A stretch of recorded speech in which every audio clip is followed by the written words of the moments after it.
A couple times a month, I get emails from listeners in prohibition states.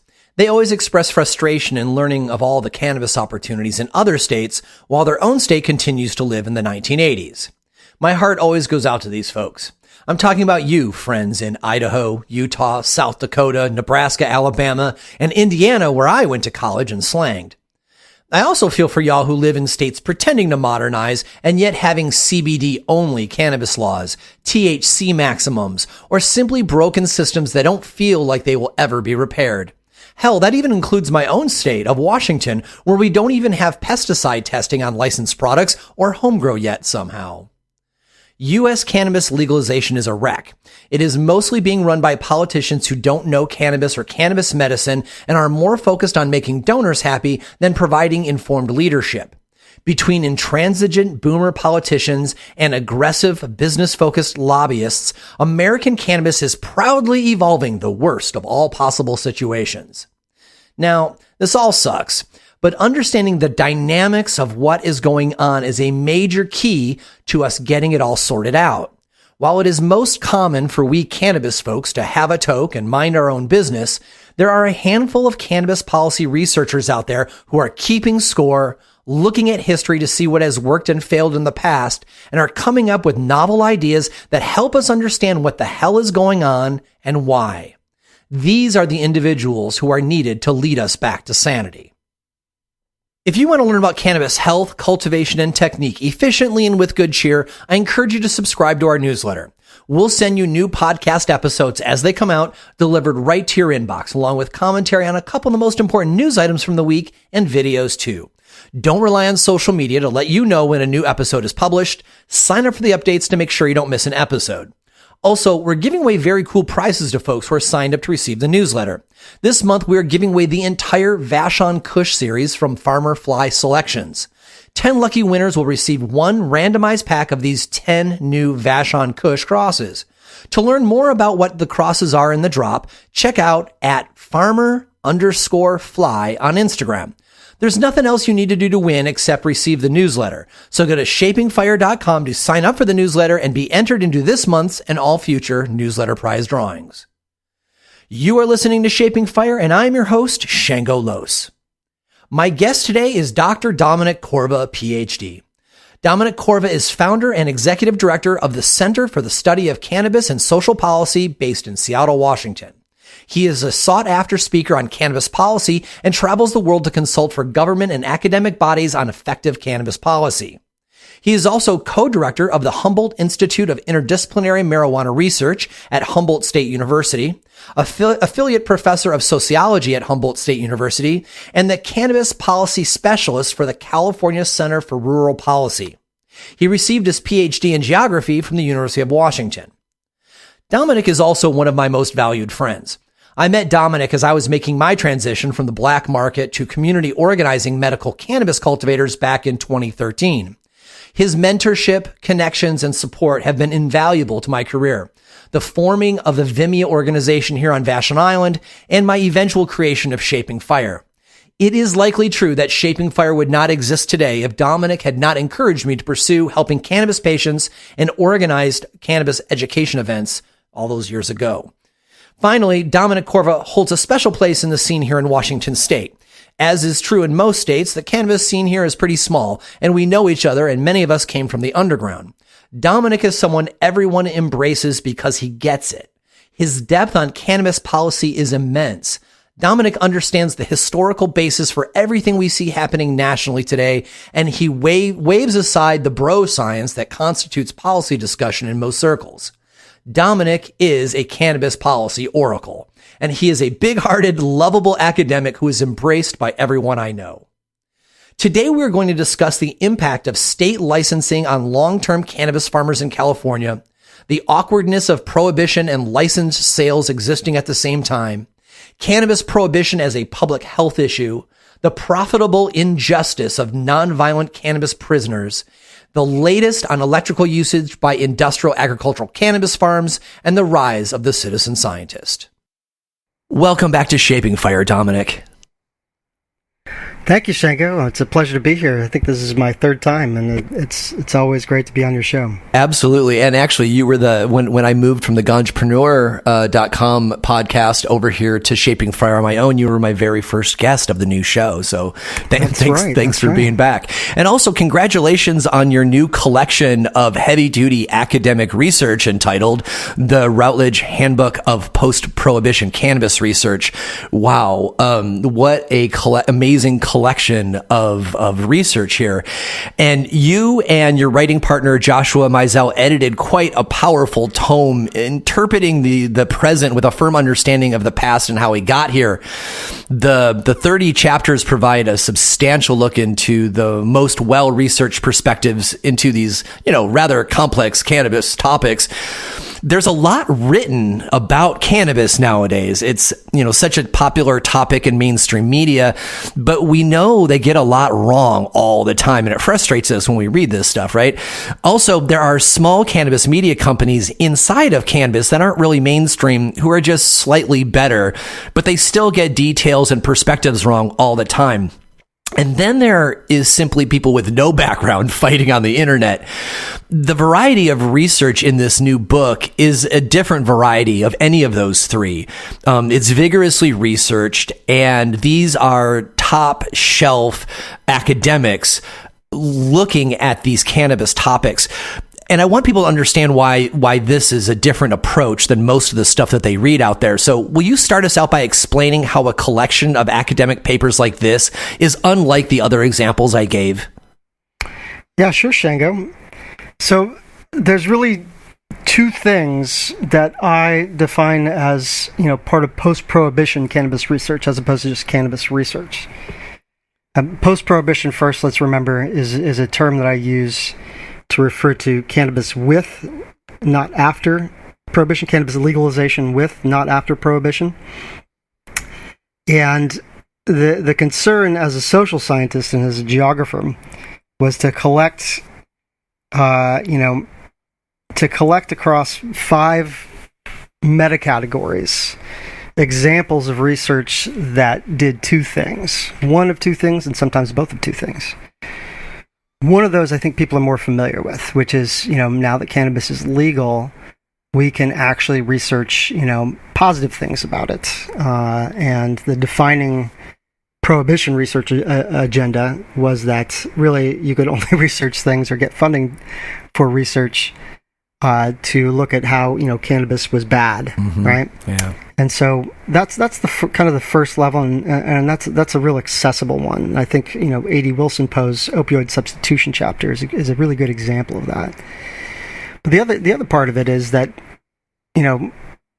obviously we still have prohibition with us. We talk about cannabis legalization often in a vacuum, as though it's just operating and creating these just sort of legal landscapes, when in fact those landscapes are totally entangled with landscapes of prohibition. And, I'll just give you a couple of examples. The most obvious one, I think readers will get this right away, is federal prohibition still here. And that means a lot of things about what kind of, legal landscapes we can construct. They're not, for example, cannabis can't be agriculture in California. It's an agricultural product, and that means a million different things for land use. It means a million different things for other kinds of regulations, and it means a lot about local control, right? Local control being, sub-state jurisdictions get to really do whatever they want. And that would be another aspect of, prohibition that continues, actually, because as we experienced in Washington and Colorado a little bit, but certainly in California, it's real obvious that, about 2/3 of the jurisdictions in California, and that is 56 counties and something like 450 cities, don't allow, cannabis businesses to operate, which means we have a landscape that is a patchwork quilt, right, of prohibitions and legal businesses that are operating. And even in the jurisdictions where legal jurisdictions are operating, legal businesses are operating, we continue to, of course, have prohibition on some things.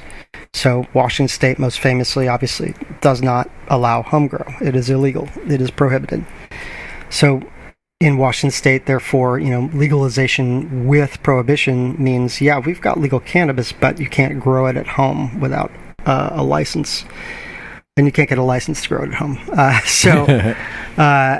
So really the broad concept of, how legalization is entangled with prohibition, it's really important to kind of start with that for a lot of research, because then the research agenda is, how do we disentangle prohibition from legalization? It's not just how do we get legalization.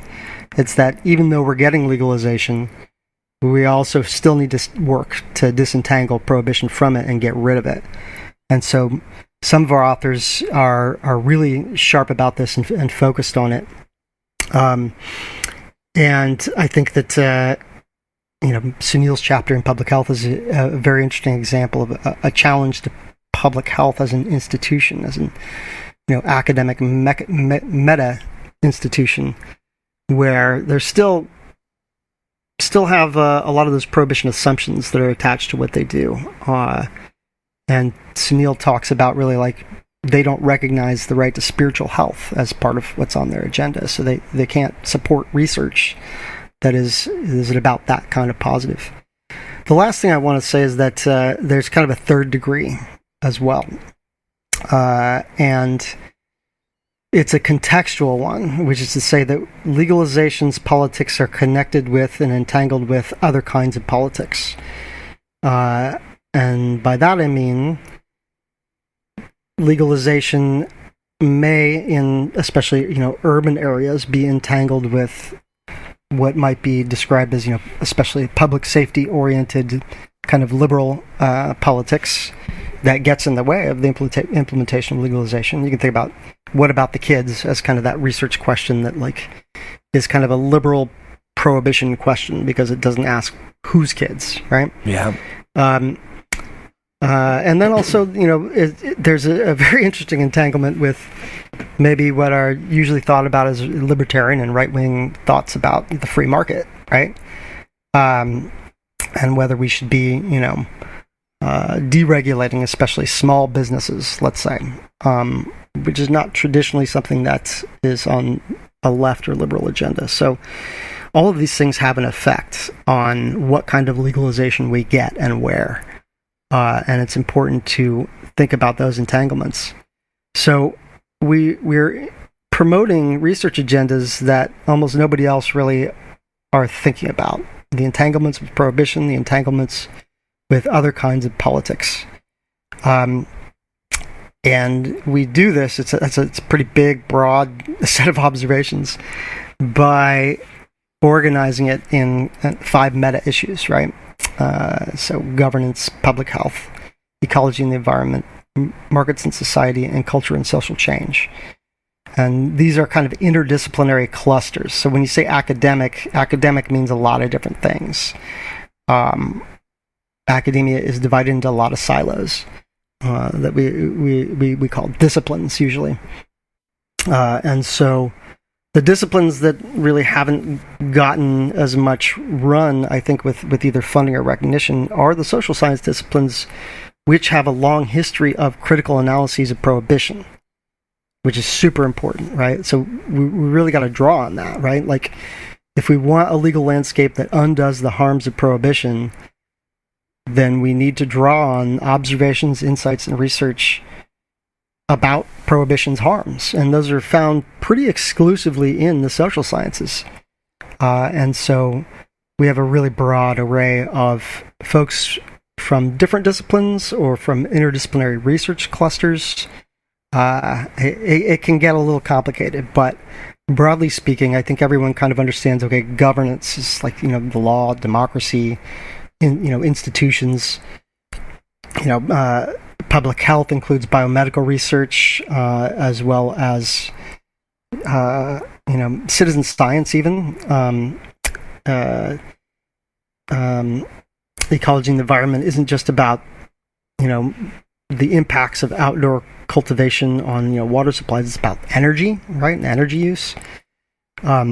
Markets and society include a discussion of what's so difficult, why is it so difficult for people to actually make money as small businesses? It's an important question to ask, and so forth. So culture and social change also deals with stigma, ongoing stigma, which I haven't talked about, and is one of those slippery concepts because you can't quantify stigma. You can quantify maybe the effects of stigma, but you need really qualitative research methods to dig into, how is stigma changing? Where's it at? Who is continuing to be harmed by stigmas of prohibition, even in legal landscapes? And I would point out that often it's medical patients, as Newhart and Dolphin do in their chapter. So before we get into some of those parts, specific topics, just for folks who are interested in how the compilation came together, with an ever increasingly pool of talented academics studying and writing about modern cannabis policy, how did you go about choosing your authors? You've put together, a literal dream team. It's an incredible cast of folks who are writing. Did you choose the topics first and then find the authors? Or did you choose an author first and then invite them or a topic or maybe something else entirely? Well, it was an iterative process, Shango.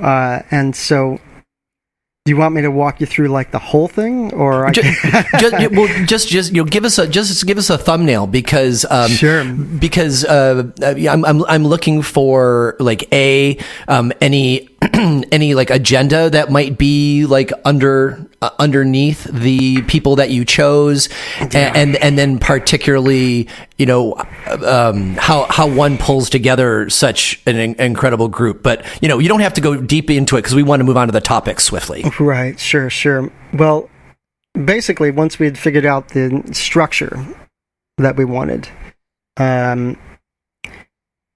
Josh and I both reached out to academics in our network. That was one of the first things that we did. And of course, we're not new to the scene. We have a history of publishing and working with and following the research of folks as far away as Uruguay and Morocco and the UK. And so really it came from our networks is the simplest answer to that. These were people who, many of them were friends of ours already, certainly, and already kind of tuned into what we wanted to do. Some were like Craig Reineman, right, who starts off the book, was Josh's dissertation advisor at UC Santa Cruz, and Craig is a luminary. Wendy Chapkus is someone that I followed for a really long time, and I've taught her book and gotten to know her basically by reaching out to her, for example. And she's another superstar in the public health section.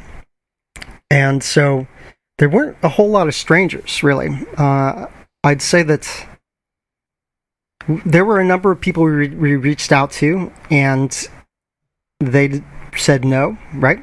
There were a number of people we reached out to, and they said, okay, let's try it. And when what they wanted to write kind of came back, didn't fit what we wanted to do for the book, we kind of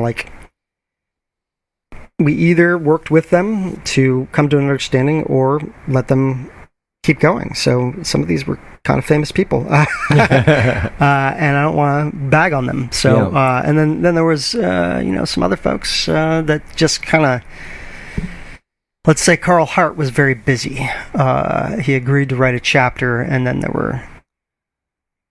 was just a lot of silence and kind of dropped the ball. It looked like he was relying on his graduate students, and so we just kind of let that go. Yeah, since his book came out, I can imagine the demands on his time have skyrocketed. Absolutely. And I really like this idea that's coming, clear that, you and Josh Mizell are area experts. You have both been doing this, teaching this at university level for, decades on your part. I don't know how old Josh is, but you guys are very much area experts and discipline experts.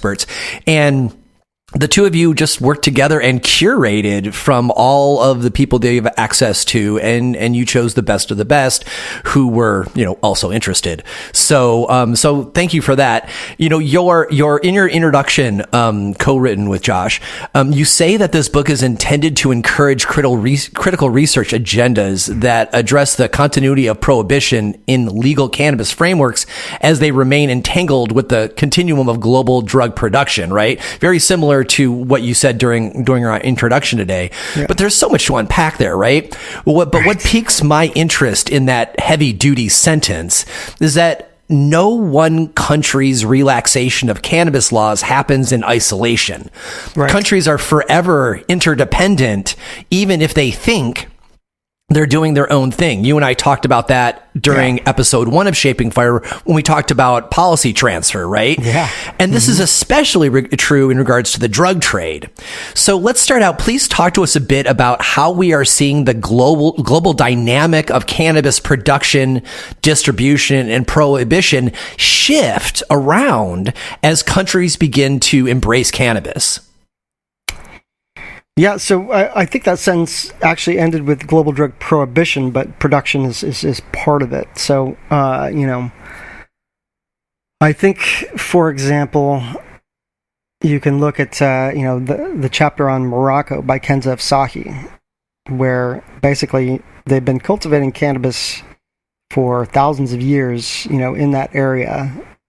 And the market for it certainly has been, they've produced hash, for example, for Europeans for a long time, but it's only been in the last, maybe 20 years where basically genetics that were bred, generally by Europeans and U.S. Americans, were taken to the Moroccan fields, right, which actually starts screwing with their genetics. And at a very basic level, of course, what they had were land races that were adapted to their environment, right? Mm-hmm. And so they were, resistant to whatever they needed to resist there. And now with new, genetics coming in, sometimes bred under conditions of quasi-legality, sometimes not, but generally speaking, being brought in because they want to feed the market on the other end with something that they've found that market will prefer, whether that's Europe or somewhere else. They bring in the genetics, and it really screws with the basic agroecology of Moroccan cannabis.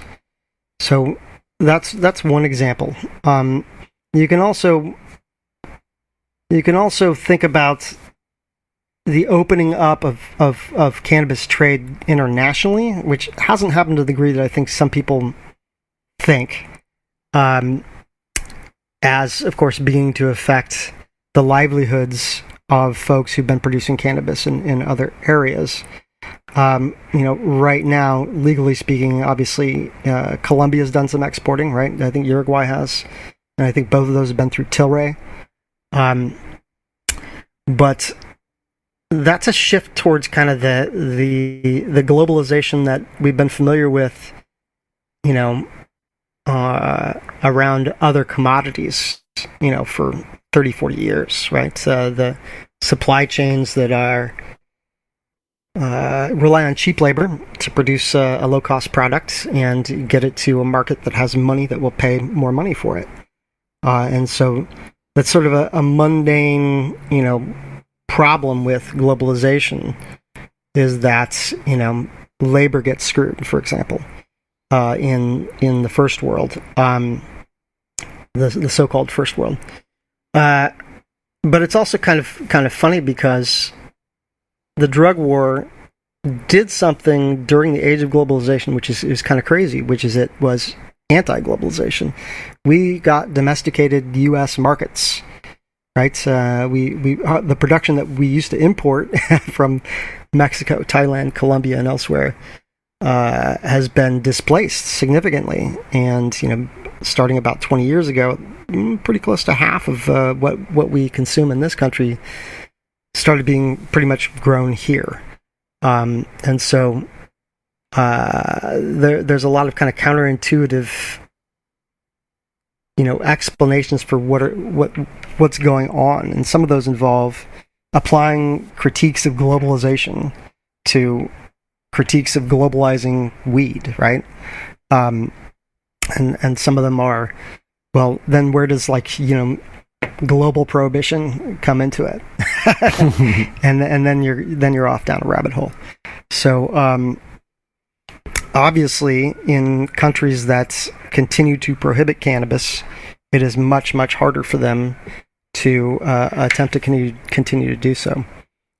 There's just a lot of product being moved around the world and in different ways. You have in Peru, cannabis being grown and processed into BHO, for example, which has a higher price per weight than cocaine, in Lima, and so you're getting cultivation practices shifting from just coca out in the Amazon area to coca and cannabis, and then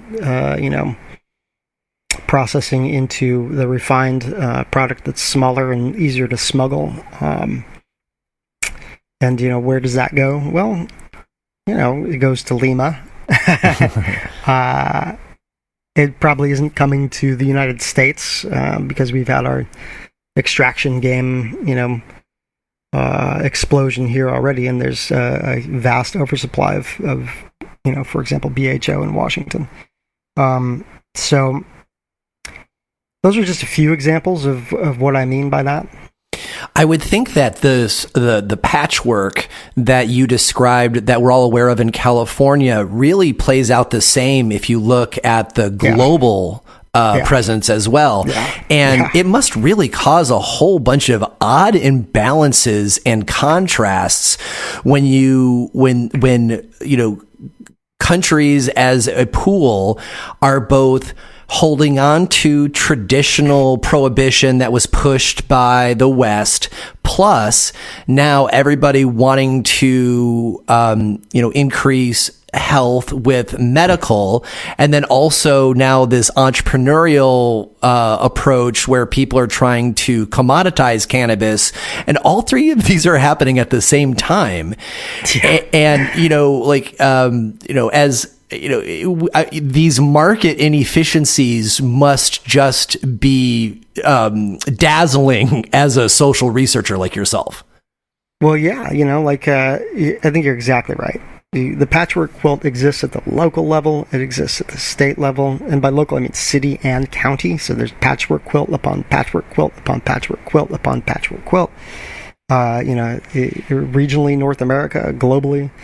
And so what I'd say that it's almost like a logarithmically more complex, landscape that regulators are faced with, because they're the ones who actually worry about it quite a lot. And it's, it provides, I think, as you know, opportunities for a lot of entrepreneurial activities that are different from and scaled differently than we used to have. I think that when you throw in the medical regimes as well, and medical, of course, is in there, in that gray area of the entanglement between prohibition and legalization. You have the full-throated embrace of CBD, for example, globally, very, very quickly, and global supply chains for it, and actually in countries that are also pretty into prohibition, they're absolutely driving CBD, production and so forth, like China. Let's remember that even though the U.S. has, probably originated and pushed this, that there are definitely other significant, geopolitical entities that are hanging on to prohibition, and they will probably hang on longer than the U.S. will. Look at Russia. Look at the Philippines, which is an absolute war crime situation going on there. So, it's pretty crazy, and that to me says there is so much opportunity for research, and research that actually shows how complex and difficult this is when you're stacking regulations on top of regulations that may seem to work locally. Usually they don't, but like when you zoom out a little bit, then you have your Oklahoma, situation, headed in a different direction than your California and Washington, Oregon situations. So it's pretty crazy. And of course, what does that mean? It means that Oklahoma is a place where a lot of people went to become entrepreneurs that then they're not just selling it locally, right? It's the same as the West Coast, even today, but for Washington, maybe it was, 8 years ago, Oregon still exports, but like Oklahoma has become an export, like a THC exporting state, which is crazy. So your work and what we've been talking about so far, you've been talking about teasing apart prohibition and legalization because somehow they're both existing at the same time. And I'd like to look at an example from Northern California where cannabis cultivators went from working in the medical, gray, and export markets during prohibition to a new kind of prohibition that's actually being pushed by licensed cannabis companies trying to protect their markets from unlicensed producers, to the point that folks are licensed producers are suing the state for not stomping out their competitors in the unlicensed market. Either way, growing cannabis and minding your own business is still experienced as prohibition, as law enforcement showing up with wood chippers and to destroy family crops. Is it even fair to call what we are seeing today as legalization, or are we just using that word because it's the closest thing that we've got? Well, I think you have to define the term and define how you're using it. And we define it very, very clearly in the introduction.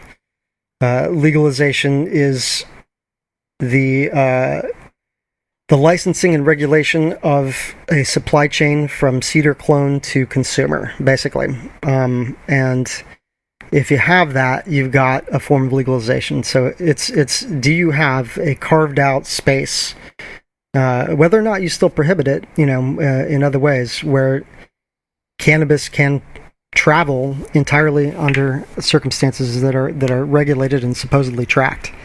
So we got this, by the way, from Harry Levine in particular, who defined it years ago with respect to Amsterdam back in 2004, which Amsterdam, of course, didn't actually have legalization either. It was the supply side of it wasn't regulated, and the consumption side of it was. But Levine had begun to think about, well, what is legalization at that point? And it's to me, it is the carving out of these supply chains that are governed, or at least supposed to be governed, from the beginning to the end use. And so that can happen. That's actually, let's blow our readers' minds. That's been happening since the 1970s in the United States, right? With the University of Mississippi and the Investigative New Drug Program, right? So there was a legal supply chain of federally legal cannabis that went from the University of Mississippi to medical patients like L.V. Musica, right? Robert Randall. And it was entirely legal. So we've had legalization in the United States since the 1970s. Let's be real clear about that. At the federal level, and of course that's still there's still a couple patients still in that. So once you think about that, then you don't think, well, legalization is not actually a brand new thing, right? It's existed before, but we didn't recognize it because prohibition was sort of an overwhelming fact. Total social fact. And so I like to make sure that we're defining legalization. I think that's an issue in the media and with a lot of other, like, policy scholars. They just assume legalization is its own thing. And it leads them to, I think, research agendas that are that often just kind of reproduce common sense, to be honest, instead of actually anything new. Well, with this very specific definition of legalization, it actually is a very small niche, and the word legalization does not say very much about the overall landscape. It really only speaks to a very small portion of the cannabis legalization, how it's used casually, right? Absolutely. And let me just jump in real quick. Like, that's absolutely the case. And one of the ways this happens over and over and over again are those maps of the United States that are color coded for legal state and CBD only, and well, usually there's like legal, medical, and neither, right? Right. And it looks like, okay, California and all these states are entirely green. It's just legal. And so but actually, if you broke that up by jurisdictions, California would look a lot more like a patchwork quilt. And so people just kind of assume, there's freedom there. We've got the liberty, we won. And actually, it's just a big mess. So what are your thoughts on the rural militarization of law enforcement in the Emerald Triangle, right? Like, you and I have talked before, both on this show and personally, about just the general militarization of law enforcement everywhere. But, almost daily we're seeing clips on social media of heavily armed officers and military transports just tearing through the unpaved roads of Humboldt. How can this not be seen as simply an extension of the campaign against marijuana planting camp of the 90s and early 2000s? It's like, legalization exists, meaning that there's this path for the growing and distribution of taxed licensed cannabis. But at the same time, people who, heritage growers who are in California, their situation has not changed all that much. So let me address that, because it's actually a really great question for saying something for a while here, and if you'll indulge me. Please. One of that is that it reminds me of your earlier comment about legal businesses suing the state for not enforcing against unregulated ones, and let me say there's a geography to that, and it is particularly in Southern California, and what they usually mean are actually storefronts, retail storefronts, and so often really the case is in Southern California, the places that are relatively high density with legal retail, what they are trying to get people to do is enforce against unlicensed storefronts that pop up, and that is a can of worms itself, right? Because those unlicensed storefronts are, generally speaking, demographically underrepresented populations in the legal landscape, because it's white rich people that have been able to get these other types of licenses. Now, eradication is the rural version of urban enforcement. Let's say that, right? Mm-hmm. I think what people don't necessarily understand is that in Humboldt and elsewhere, over the course of the 1980s and 1990s, local law enforcement backed off from being, I think, gung-ho participants in camp, although they continue to do that. There was an informal regulation pattern going on, which is to say that law enforcement would stay out of certain neighborhoods. Maybe they would have, maybe they would, they would, there was a size and a scope of operations that were more or less just kind of left alone, right? Mm-hmm. Because they weren't hurting anybody. And you're talking about rural law enforcement. And rural law enforcement is not really out there to bug the sparsely populated folks. You don't have neighbors complaining because it was all in remote areas. They get left alone, right? Meanwhile, of course, camp would come around by the season, and generally speaking, as time went on with camp, they started focusing more and more on larger scale operations that sometimes were environmentally destructive. And over time, this was definitely evident, when I first got to Humboldt in 2009. Over time, a lot of those old timers and small cannabis growers that since '96 had been, not that afraid, but especially like after 2001, like not too worried about their small gardens, were absolutely up in arms about what they called greed growers and large-scale environmentally destructive cultivation. At the same time, whenever policing that was maybe intended for that would catch up a heritage farmer in its net, which is almost inevitable, really. The collateral damage of focusing on larger scale operations, that would be pretty awful, and the old timers would be totally against that. But they also were kind of interested in they didn't want the large scale environmentally impactful cultivation in their backyards, and it wasn't just because it was environmentally impactful; it was also driving down the price of their cannabis because they were flooding the market. Right. So. So the enforcement situation today is absolutely the continuation of camp, but it's important to remember that camp changed over time, and often in directions that I think heritage farmers had no problem with, and in fact cheered on. And I think some of that is happening today, but really the smaller farmers are being hit by code enforcement more than by eradication. Like their issues are now with civil code enforcement. Do you mean like the satellites being used to see greenhouses that are not supposed to be growing cannabis, and so they just start hitting them with fines before they even bother sending in SWAT teams? That's right. That's right. All right. Yeah, and that certainly I think is the satellites really changed that game. Sure. The satellites did. It's a pretty expensive program. Mendocino's next up for one of those. But there's a 1991 article by Joe Leeper in the Humboldt Geographic with a map that has a pretty damn detailed depiction of where and how many cannabis plants are in the entire county. And so there's a way in which actually they've always been seen.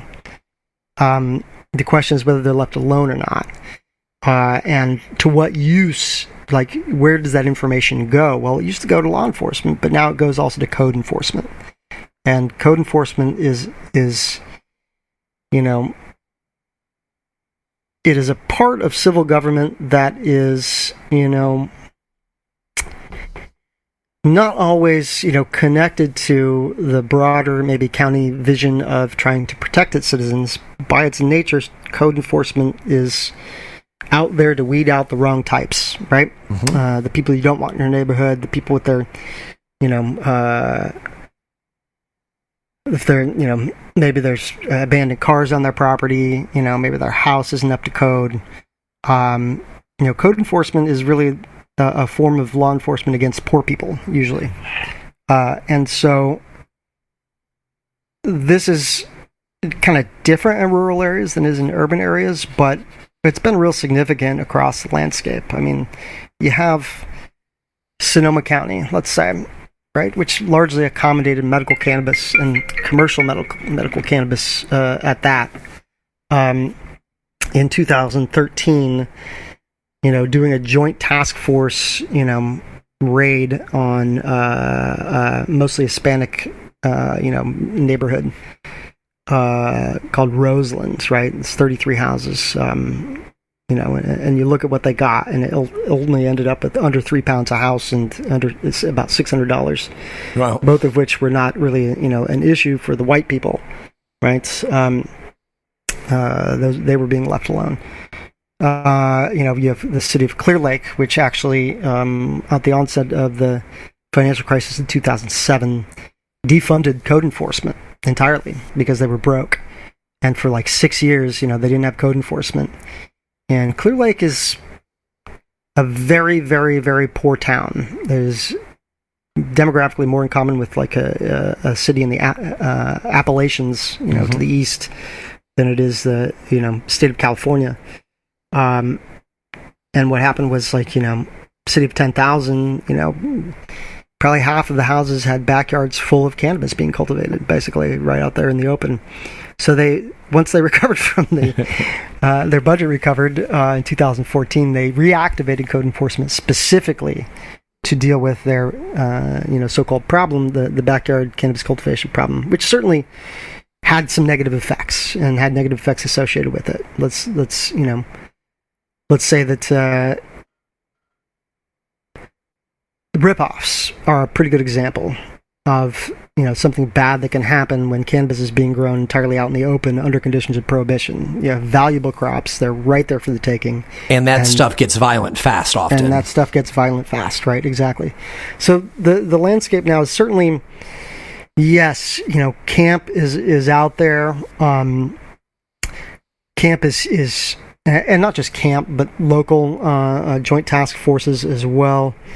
And depending on where you are, they may be concentrating on large, environmentally impactful, cultivation sites that are politically, probably more agreeable to a lot of legacy cannabis farmers. But they're also, catching up, certainly, and causing collateral damage for smaller farmers.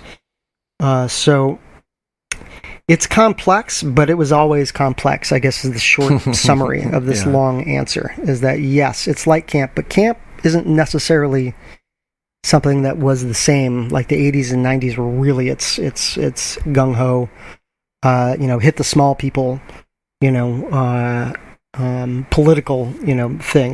There's a sense in which camp kind of professionalized a little bit over time,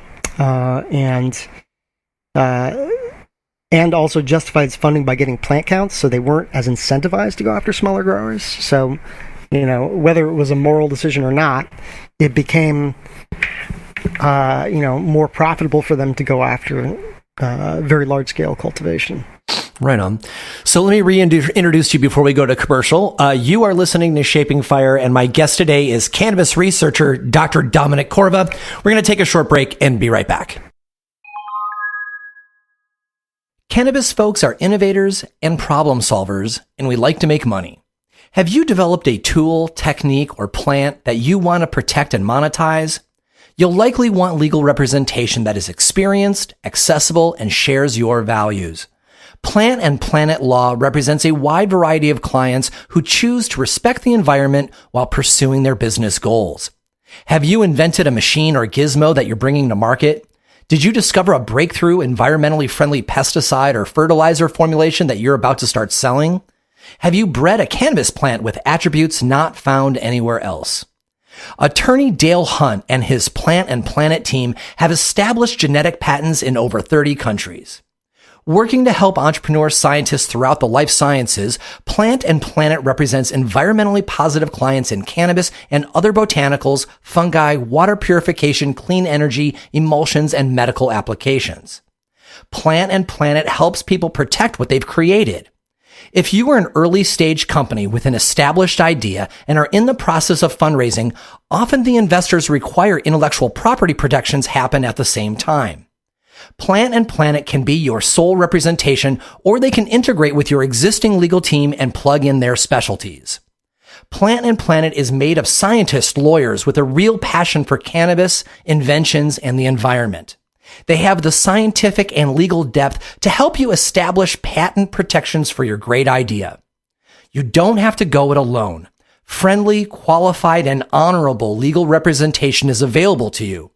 Contact Plant and Planet Law today to start the conversation. Email info@plantandplanet.com. That's Plant and Planet Law. Our clients make the planet better. After you've caught up on the latest Shaping Fire episodes, do you sometimes wish there was more cannabis education available to learn? Well, we got you. Shaping Fire has a fabulous YouTube channel with content not found on the podcast. When I attend conventions to speak or moderate panels, I always record them and bring the content home for you to watch. The Shango Los YouTube channel has world-class speakers, including Zoe Sigmund's lecture, Understanding Your Endocannabinoid System, Kevin Jodrey of Wonderland Nursery talking about breeding cannabis for the best terpene profile, Frenchie Cannoli's Lost Art of the Hashishin presentation, Nicholas Mahmood on regenerative and polyculture cannabis growing, Dr. Sunil Agrawal on the history of cannabis medicine around the world, Eric Vlosky and Josh Rutherford on solventless extraction, and Jeff Lowenfels on the soil food web. There are several presentations from Dr. Ethan Russo on terpenes and the endocannabinoid system too. While there, be sure to check out the 3 10-part Shaping Fire Sessions series, one with Kevin Jodrey, one with Dr. Ethan Russo, and one with Jeff Lowenfels. And even my own presentations on how to approach finding your dream job in cannabis and why we choose cannabis business even though the risks are so high. As of today, there's over 200 videos that you can check out for free. So go to youtube.com/Shango or click on the link in the newsletter. For 20 years, Humboldt Seed Company has been family-owned and providing reliable, high-yielding seeds originating in Northern California. While the current trend is to slap one super male into a line of hype strains, Humboldt Seed Company continues to breed with precision and care by doing large sifts and back crosses to emphasize the absolute best traits that a line has to offer. This kind of breeding takes time, talent, and space to work. No matter what kind of aroma you are particularly into, Humboldt Seed will likely have something you'll love. If you love fruit, you can choose from banana, mango, apricot, papaya, blueberry, blood orange, melon, and lemons across their various strains. They have all gas, glue, and classic sour diesel lines as well. Of course, there are the heritage California strains like OG Kush, Jack Hare, and Headband, and their award-winning blueberry muffin is one that delights just about everybody's palate, especially when concentrated. Humboldt Seed Company is proud to bring to market the infamous Freak Show Cultivar 2, which has a great THC high, but looks so much like a fern that some folks can't even identify it as cannabis. It's a plant that really needs to be seen to be believed. If you're looking for well-balanced CBD seeds, Humboldt Seed Company can turn you on to CBD strains that actually have flavor, like the dill and pepper terpenes of Willie G's Lebanese landrace. Whether you are looking for regular, feminized, or autoflowers, Humboldt Seed Company has the gear to make this your best growing cycle ever. Visit HumboldtSeedCompany.com today to check out their line of vigorous genetics, download their catalog, and find out where you can pick them up. You can also check out their Instagram at The Humboldt Seed Company to check out their gorgeous flowers and the extraordinary Freak Show plant. Humboldt Seed Company. Let them know Shango sent you. Welcome back. You are listening to Shaping Fire. I am your host, Shango Los, and my guest today is cannabis researcher Dr. Dominic Corva. So, chapter 4 of the book you edited with Josh Mizell begins with a provocative quote from Oregon State Representative Diane Russell, who said that the conversation about who makes the profits off this industry is irrelevant. She said this as a way to try to focus activists on getting any legalization passed in the state of Maine rather than nitpicking the particular policy choices. But as we've all seen in California, Prop 64 was immediately a slippery piece of legislation that quickly became weaponized. And then with the removal of the 1 acre cap that was promised, the entire market tilted towards large industrial producers distributing mediocre cannabis and driving prices down to a point where the heritage market has just been decimated. And we see this happening in one way or another in nearly every state that is normalized so far. And as we see these multi-state operators weave their brands across the country, state by state, the future looks very exasperating for smaller heritage players. What are your thoughts on who is making profits now and into the future versus how these laws were originally sold to the public? Well, I think the public didn't care, to be honest, who it was that was supplying the cannabis to a large degree. So certainly not the part of the public that needed to be convinced about legalization necessarily. A lot of folks who just wanted easier access to cannabis. And I think access historically has been culturally determined.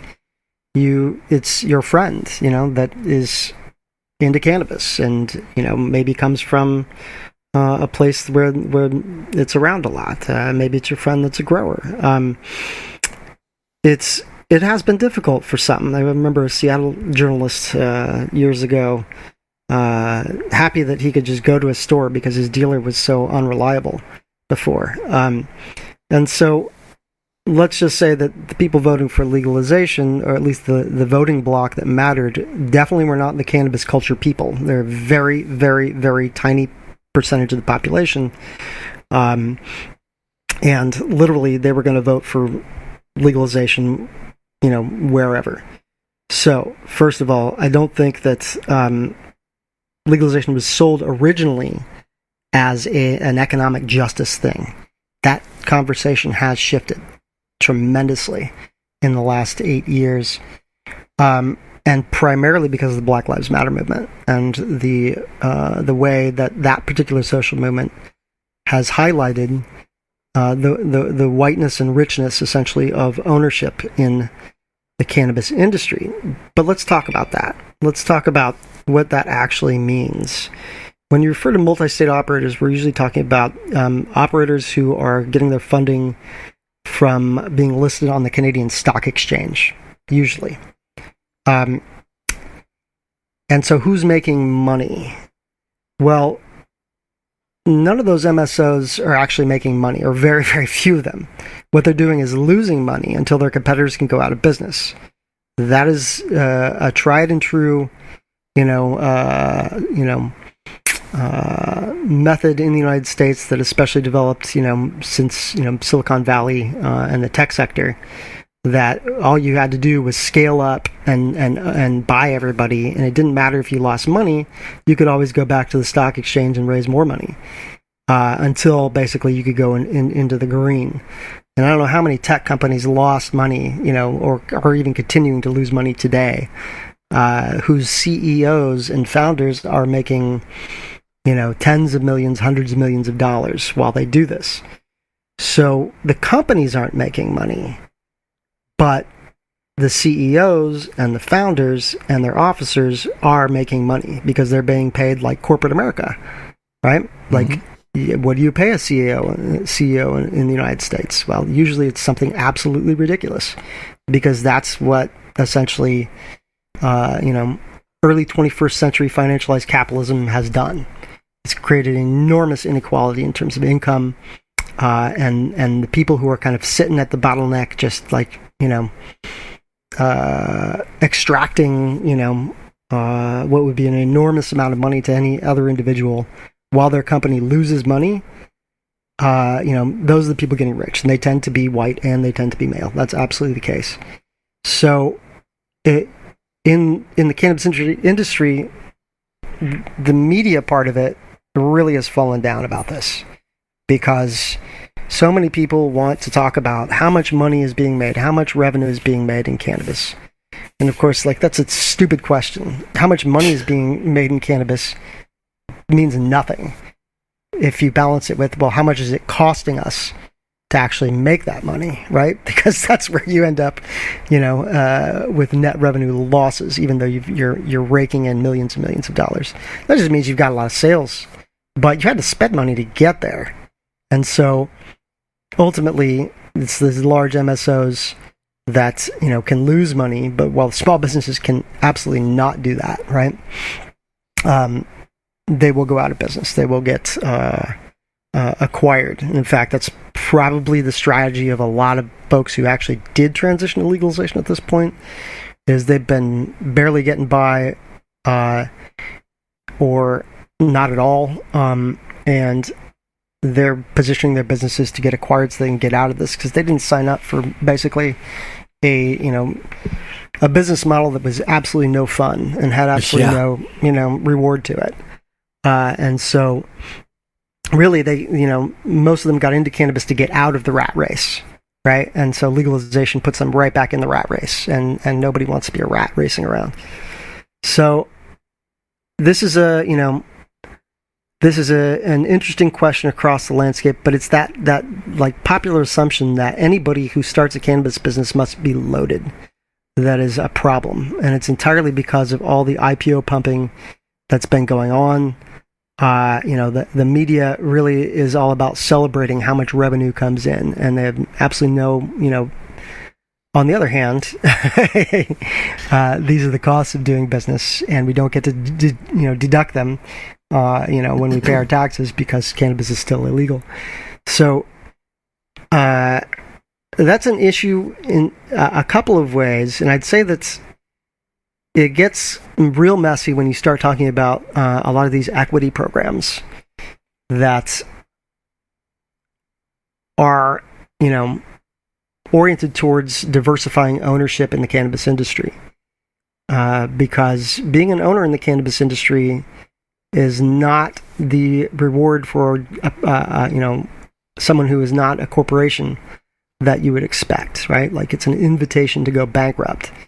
And so, like, we both have this problem that, yes, too many white people are owners, but especially too many white people are CEOs, right, of these large companies. And too many companies are, in fact, just these giant financial conglomerations that are, just whales trying to swallow all the smaller whales until they're the biggest whale.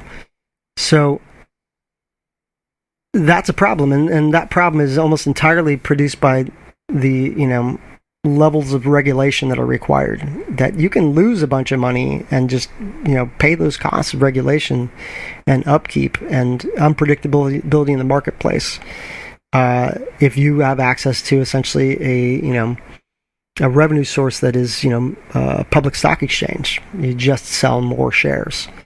And so the shareholders themselves also, have essentially bought little pieces of something that they hope will eventually become big pieces, right? And so they themselves may eventually, cash out too. So let's acknowledge that shareholders are also part of this landscape.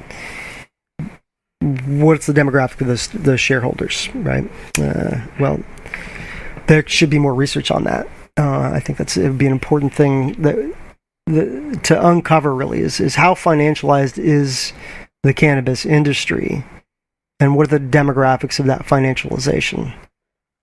So who really is making a bunch of money, and why? And when the answer is, well, they're making a bunch of money because they're doing exactly what capitalism in the United States and elsewhere, incentivizes them to do. And then you're like, well, how do we change this? Think about that for a second. Well, if the problem is actually existing capitalism, then maybe the issue is going to be you're going to need to do something about capitalism. Let me actually break that down so it's not as vague.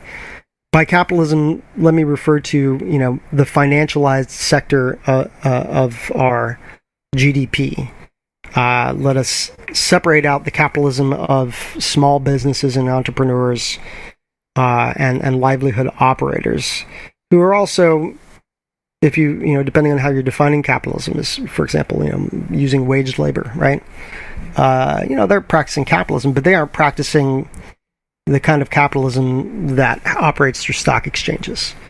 And when you have these regulations, the regulations work just fine for, they're a small barrier for a financialized company relative to the kind of barrier they are for small businesses. So if you don't want to be like me and throw all of capitalism under a bus, it'd be good to kind of think about this in terms of, well, what do regulations do in terms of business competition and ownership considerations? Well, in the rest of the United States, what it does is it concentrates ownership in the hands of the few and wrecks small businesses. Makes it very difficult. Heavy regulations are very difficult for small business owners to deal with. But they are not really much of a barrier for highly capitalized interests. So you have this kind of ambivalent thing going on here, is we need big regulations for big business and small regulations for small business. Is probably the most sensible way to think about that. But we really aren't set up in the society to think that way. We're set up to think, oh, there's either regulations or no regulations. Well, actually, if you want to democratize the economy and maybe do a little work on economic justice, what you would do is have big regulations for big business and small regulations for small business. I want to tease out one particular demographic that you're talking about here. Be patient with me. This is kind of a big setup. So you were just telling us about how these large cannabis companies that are creating a lot of revenue, but not actually necessarily profit because they're spending so much money, but they are paying their executive suite members. They are able to take on more and more debt by selling at a profit until their competition, including smaller financialized companies and the entirety of the craft artisan market, the heritage folks, until they are all just crushed and go out of business, or as you mentioned, get picked up. And we're starting to see some of the heritage brands that have been successful starting to ally with some of these distributors, potentially setting up a future buy, but we'll see how that goes out.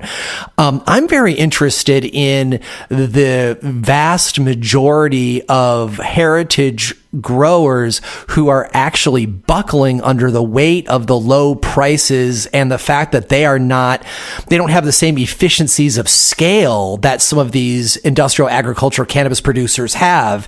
What happens when their backs are finally broken in the licensed system, and they're all like, you know what? Screw this. I'm not playing in the licensed system anymore. I gotta interrupt you, Shango. Like, if you've gone really staticky. Oh, all right. Need to. All right. Let's figure out what that is. Hold on. Let me figure out where we are. We're at time-wise, 58:36. All right, so what has changed, and when did it change? Are you there? Yeah. The problem was I couldn't hear your entire question because you were going in and out. All right. Is it staticky now? Not Testing. The last sentence. Yeah, so no static. All right. So maybe what I did, let's try something. Let me turn my head this way. Is this what was happening? Can you now hear me less well?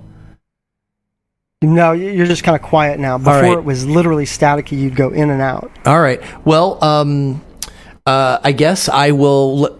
I guess we can just blame that on the internet. I guess. Yeah. There might have been a burp. You're sounding good now. Maybe just start that question. From the top. I will start that question from the top. Cool. Thanks. All right. So there'll be a moment for me to edit into, and I'll restart the question. Okay. There's one group in that demographic that I really would like to tease out, and be patient with me because this question takes a moment to set up, because you pointed out how the large cap cannabis corporations are financialized, and they have a lot of revenue coming in, but they're actually losing money. But they're okay with that because their goal is, like you said, to be a bigger whale and buy out the smaller whales, and then the much smaller people just run them out of business, and to the point that prices are so low for cannabis that there's not enough of a premium market left for the smaller artisan craft producers that I herald on this show all the time. The heritage growers who have been doing this for decades. So there's going to be a certain point where this substantial number of growers are no longer able to see financial benefit in the licensed system, and so they're like, all right, fine, we're out. And as we already know, a lot of these craft companies have got two businesses going, right? They've got the licensed one that they're hoping to participate in, and they've got a second one that's still exporting and helping pay the bills while the legal business gets up and running. But if there's enough strength in corporate cannabis, they're never going to grow to that point, and eventually they'll just have to choose to give up their license and, air quotes, go do something else, right? But for the craft growers that I know who have grown up in cannabis growing is all they know. And I wonder what that looks like from a sociological perspective, which you offer, about these people who grew up in illegal cannabis and then took a shot in the licensed market and became publicly known.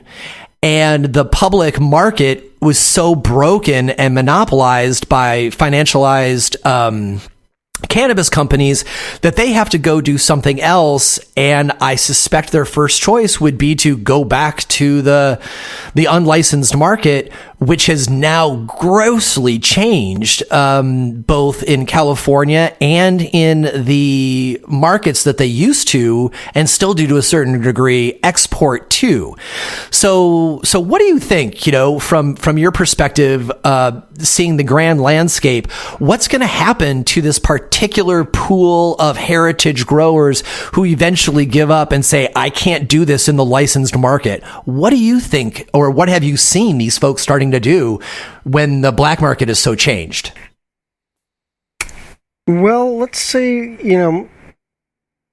let's acknowledge from the get-go that probably 95% of them never made a go of the licensed market. Right? Really? I didn't realize it was such a large share of the unlicensed market that never even tried. That's an impressive impressive number.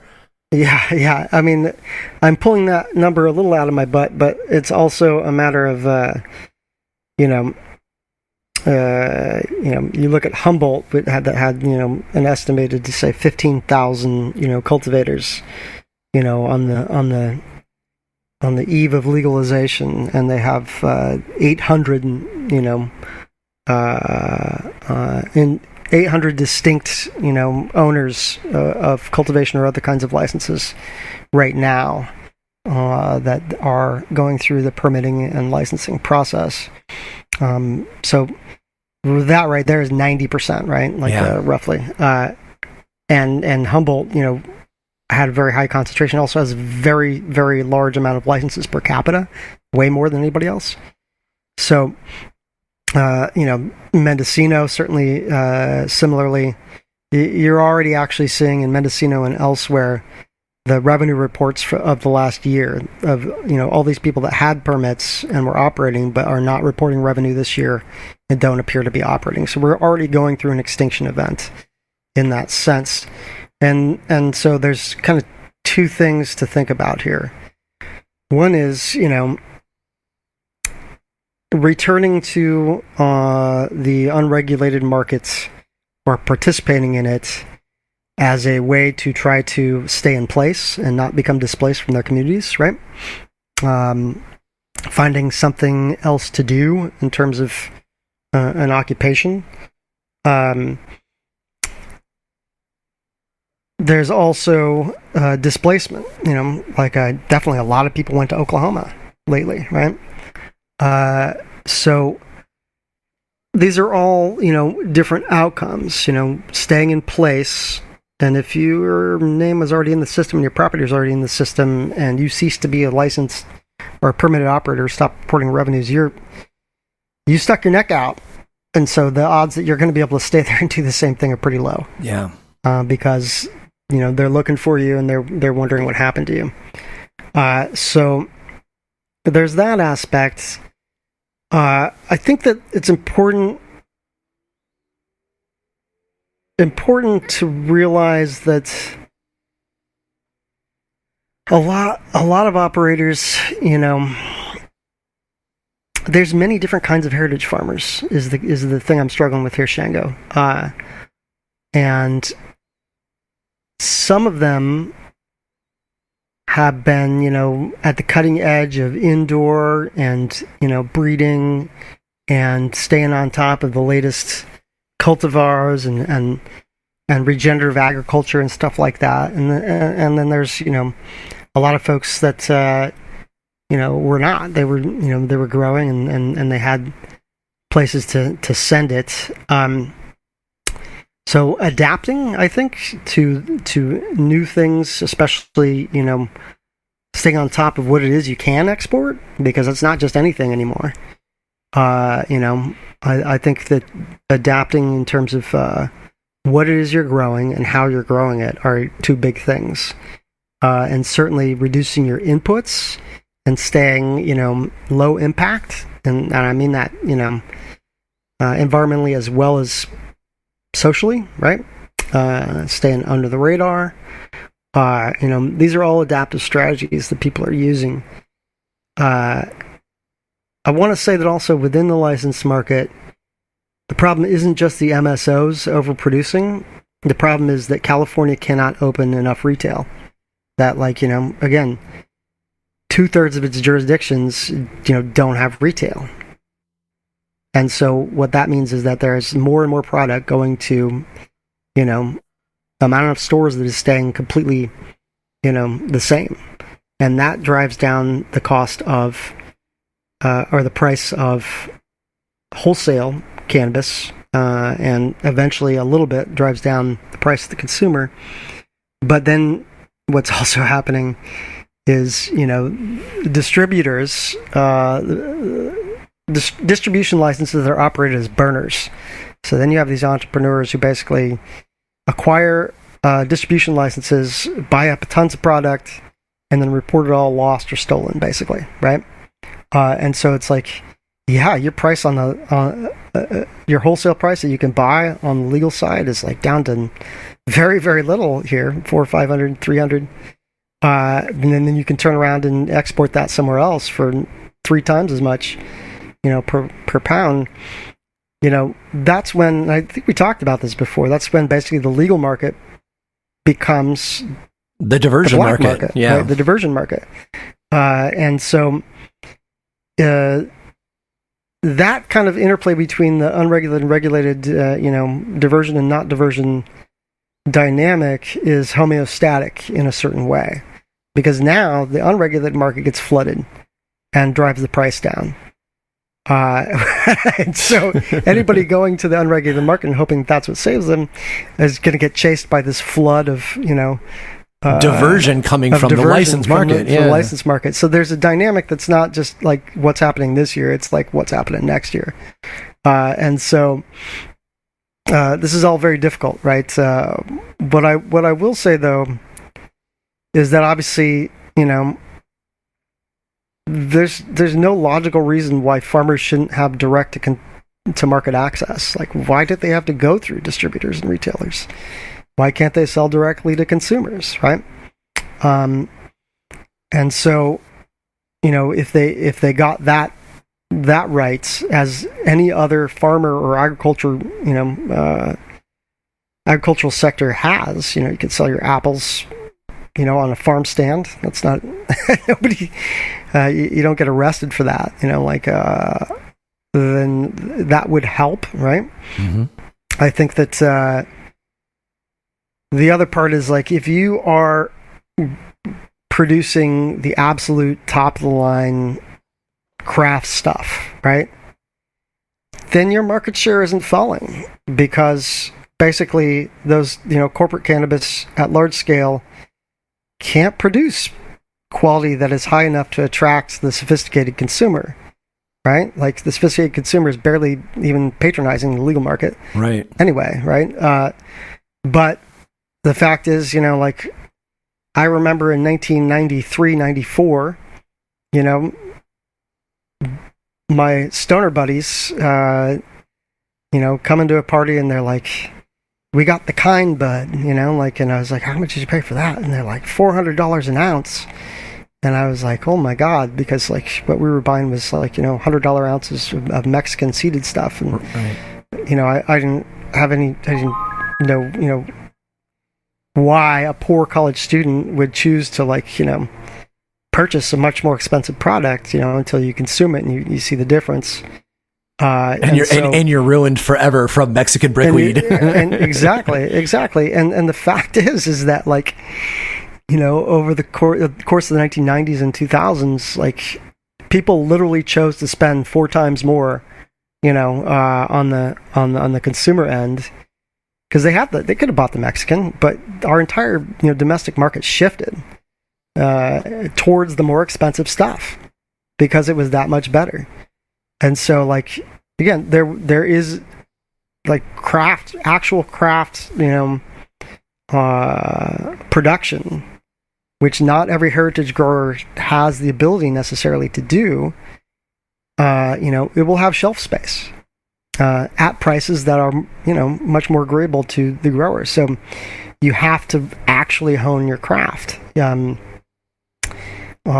addition to, embracing, new marketing possibilities like appellations and equity branded supply chains and local branded supply chains. There are many other marketing tricks that you can do to kind of stay in the market. But fact is, if you can't pay your rent, you're not going to go forward with this. And so those are kind of the options available, is to embrace all of the things that you can do to add value to your product.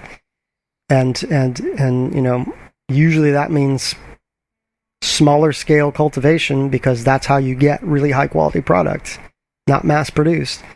And as long as you can do that, if you're a heritage farmer, that's rural on your land, that was the point. You're doing this to stay on your land, and you can grow, organic food and vegetables as well, and mix it up, right? Heritage farmers that are, historically maybe more urban or indoor focused, well, is it paying the rent or is it not? That's the question, and if it's not, and if you don't have access to market, then you're going to be displaced, basically, or you're going to, you're going to get a different job. And let's say that, a lot of those folks actually developed trade skills that are pretty vital to indoor production, that are not bad options, going back into real estate, going into, HVAC or electric or whatever else, those are options, basically. So, like a lot of the rest of the gig economy, it's kind of cobbling stuff together to move forward. So I think there's always been a difference, though, between the folks who are doing it to stay out of the rat race and the people who are doing it to basically cheat in the rat race, right? Yeah, I follow this. You follow that? Yeah. And I got no moral, judgment actually about the latter. Let's just say as well. Not necessarily. It's screw the rat race. Anybody who's trying to get around it I totally understand it. But I think that the right to not be displaced from one's community and land is a really important principle, and that's the one that I think we may be able to do something about. Certainly the state of California is increasingly, maybe it's too little too late, but the equity program monies are arriving. There's another $1 million that Humboldt County is taking out of their general fund to help their farmers. This was just announced a week ago. Jurisdictions who are collecting a bunch of taxes that aren't supporting their local businesses are going to lose those taxes, so they're going to start saying, okay, well, maybe we'll beef up our equity programs to try to keep people. But the ones that do that are usually the ones that recognize people that are part of their communities, their mothers, fathers, sisters, brothers, and daughters, and they're not trying to make them move to Oklahoma. Yeah.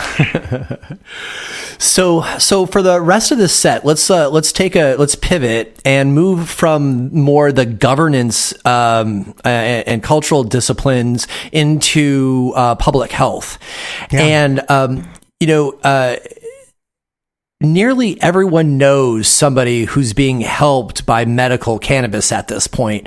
Even in states that don't have any sort of medical or, rec cannabis, they still have their sister who lives in California or their uncle who lives in Oklahoma. And these people are saying, oh my gosh, I'm using this and my arthritis is so much better. So people are aware of medical cannabis use now, and it is very quickly tearing down the taboos and moral panic that, as you refer to it in the book. And And it has now shown this interesting contrast between public health and public policy, because public policy on especially the local level, because of the patchwork regulations we've talked about, local level public policy can be anti-cannabis and be decreasing access, or for example, not having pesticide tests because the businesses are resisting it, versus the public health drive for cannabis because people are finding unique ways to get relief from cannabis that doesn't have some of the same side effects as some of their other options. So, what are you seeing, from your 10,000 foot view of this contrast, this friction that we're getting now between public health and kind of antiquated policy? Well, I think that, as usual, I'm going to point towards complexity. Yeah. Because I think that often, public health institutions are actually, feeding back on, prohibitionist stigma, and, doing everything they can to actually, keep prohibition and legalization entangled, right? And so, an example of that would be the ways in which, really strict zoning in terms of like setbacks in particular from parks and schools and so forth that are way more harsh than alcohol, are supported by, usually public health, professionals, who are all very, very, very worried about the kids. Yeah. Of course, it's usually the white kids ultimately that they're worried about. So let's just say that they're not necessarily, opposing each other necessarily. There are, in terms of health research, more broadly speaking, I think that it is pretty important for, bioscientific research to do its thing. And this is where I want to give a plug to the person you last had on, Miyabi. Dr. Miyabi Shields. Dr. Miyabi Shields, man, like, that's pretty much like both of those interviews, I would just say, are an answer to that your question. This is someone who is talking about the science of it as something that can be complementary to the herbal medicine and traditional medicine approaches, and not just, another hierarchical situation where the pursuit for molecular, double-blind controlled studies, runs herbal medicine out of town, right? Burns the witches at the stake. Which is, I think, a situation that is a problem for public health, but can be complementary and synergistic with it. I also think that she had some really sophisticated answers when talking about the cultural value of trusting, the experts in terms of, bioscience and this humility with respect to like what we actually know. Which is, not much yet. I think sorry, my apologies for the misgendering. They pointed towards, really being at the very beginning of discovery about, the endocannabinoid system and so forth, which is often not the attitude of researchers getting big grants, because they can't say that in their grant applications, otherwise they're not going to get that grant. Mm-hmm. So there's this culture, I think, that is attached entirely to funding that, promotes this hierarchical, dismissive approach to health that is, only worried about danger and is not humble about what it actually knows, as opposed to a, health research agenda driven by, bioscientists like Miyabi, who are listening to, what patients are saying about their own bodies and respecting that, right? That's what I mean by a more non-hierarchical approach that expertise is developed, with patients, not in spite of them. So I would say that in addition to this non-hierarchical approach, this contrast that I recognize that you're saying is very complex.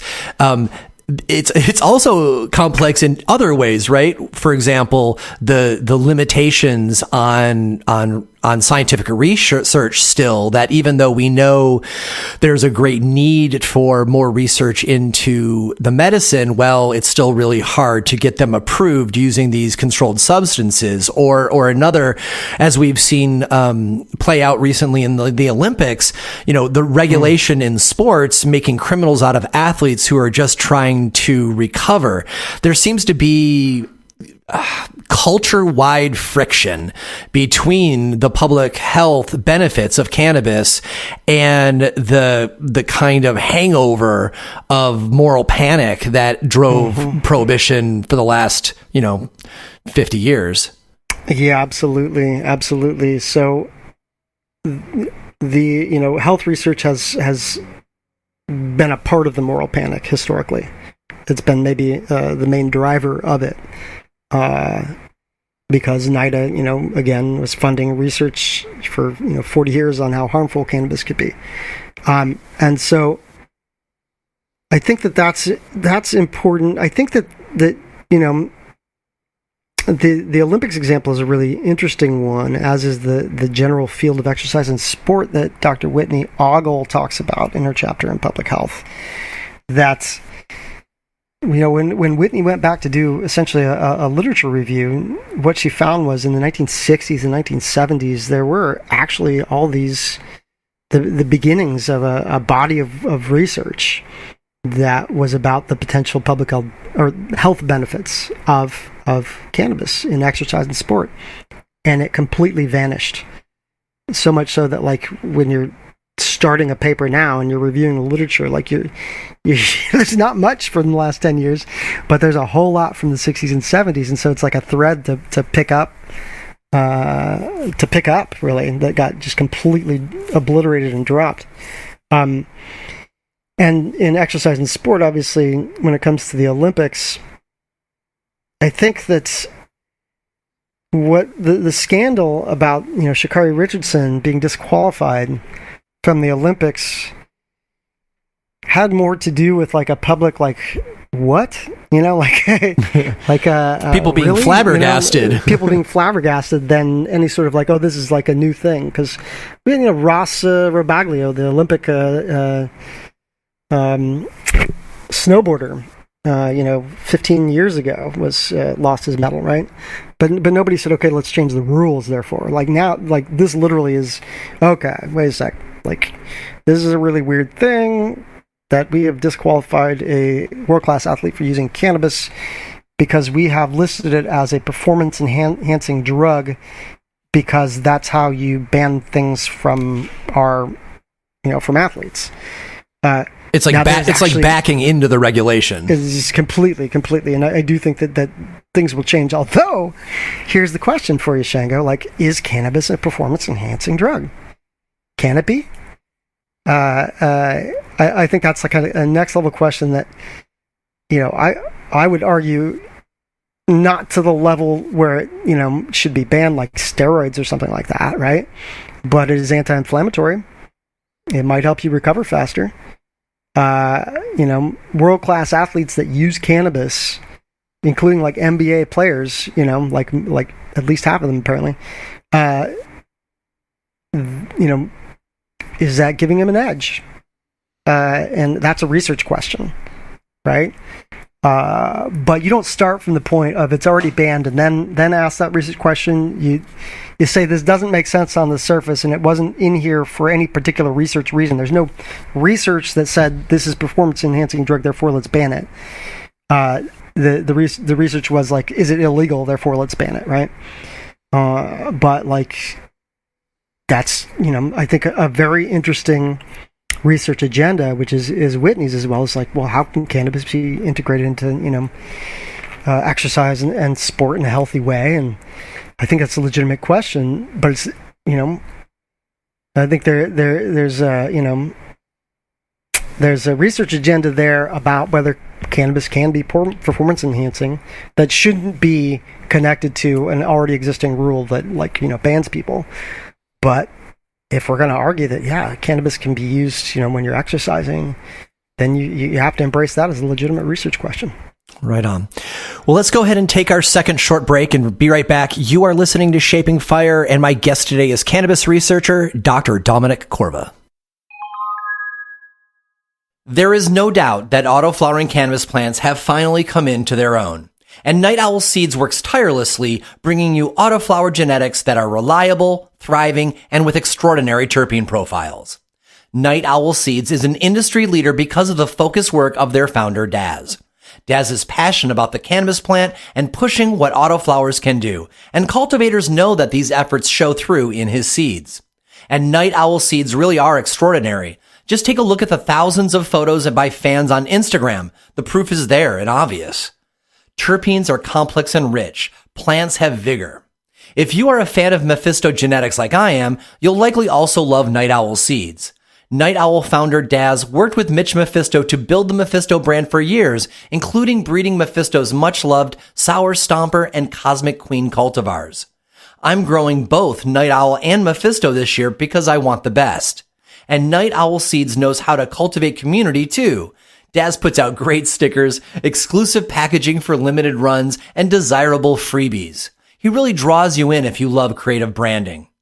Night Owl even has the Secret Owl Society text club. Just text the word Night Owl, one word, to 760-670-3130 for early announcements and exclusive opportunities.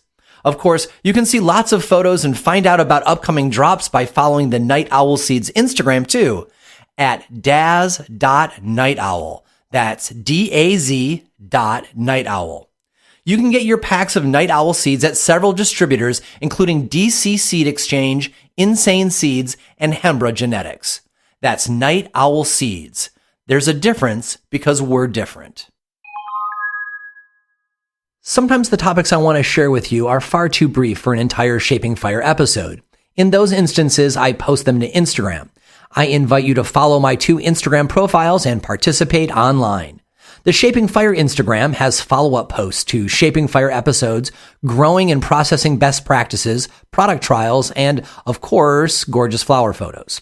The Shango Los Instagram follows my travels on cannabis garden tours, my successes and failures in my own garden, insights and best practices from personal grows everywhere, and always gorgeous flower photos. On both profiles, the emphasis is on sharing what I've learned in a way that you can replicate it in your own garden, your own hash lab, or for your own cannabinopathic health. So I encourage you to follow at Shaping Fire and at Shango Los and join our online community on Instagram. As a business owner, you are incredibly busy. In reality, you are responsible for everything your company does. You've got so many responsibilities every single day that often you just don't have the time to really dig into your marketing as deeply as you'd like. You know there's more that you could do to reach out to new customers and encourage loyalty in the customers you already have, but you certainly don't have the time for it, and you're not ready to hire somebody full-time for that role either.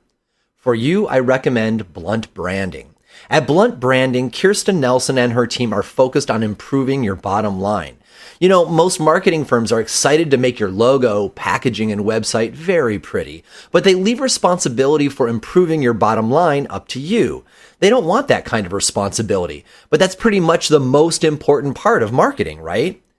Kirsten and her team will help you engage new customers, funnel them to your point of sale, whether it be online or a storefront, and keep them coming back to you and telling their friends. Now, if you happen to be a new cannabis company or an established company moving from medical to adult use in your state, Kirsten especially can help you. Not only is she well versed in marketing and finance, but she totally gets cannabis, whole plant medicine, terpenes, heritage farmers, and the particular needs of startups.